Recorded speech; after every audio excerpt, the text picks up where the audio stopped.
Bonjour, nous sommes toujours en direct du plateau télé OMXL Forum et j'ai le plaisir de recevoir Monsieur Étienne Keller. Bonjour. Alors, vous êtes le fondateur de Scratch and Fight qui fabrique des vêtements et accessoires pour karaté.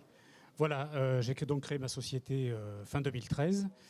Donc ce que j'ai fait, c'est que j'ai développé une innovation technique dans le domaine de l'habillement pour les enfants de 5 à 7 ans, donc dans le karaté. En quoi consiste cette innovation? Alors l'innovation, c'est que, entre autres, je suis enseignant en karaté bénévole et je me suis aperçu pendant les cours des enfants de 5 à 7 ans, donc ceux qui débutent, les plus petits, que le vêtement qui s'appelle un karaté-gi, on dit karaté-gi, mais le plus souvent on appelle ça kimono. Mais il faut savoir que le kimono, c'est l'habit de la japonaise, c'est pas du tout le vêtement du karaté, donc c'est bien un karaté-gi. Et ce karaté-gi, il y a une difficulté pour le mettre qui est un petit peu assez compliquée. Ensuite, il faut mettre sa ceinture. C'est souvent mal expliqué. C'est compliqué pour l'enfant, d'une part, et ensuite pour les parents qui sont souvent novices dans cette pratique et ils ne savent pas comment le mettre. D'où l'idée de mettre au point un système qui facilite tout ça. Voilà, un système à scratch très facile, ludique et pédagogique pour l'enfant. Vous avez fait breveter cette invention? Voilà, j'ai fait une demande de brevet à l'INPI et qui est en cours. Alors, au cours de cette création d'activité, vous avez été accompagné par la BGE. Voilà, j'ai été accompagné par BGE qui m'a suivi de A à Z dans ce projet et qui m'a bien aidé.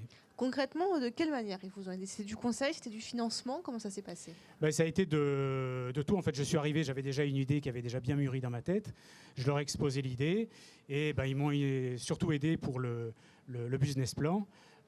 Pour le prévisionnel et puis après pour essayer d'avoir des financements que j'ai pu acquérir via IMM Marseille, Initiative Marseille avec 3 prêts. Alors aujourd'hui, l'entreprise en est à ses débuts, ça s'annonce plutôt prometteur? Alors c'est prometteur parce que c'est quelque chose qui n'existe pas à l'heure actuelle. Il n'y a pas grand-chose qui a été fait dans ce domaine, surtout pour les tout-petits en karaté.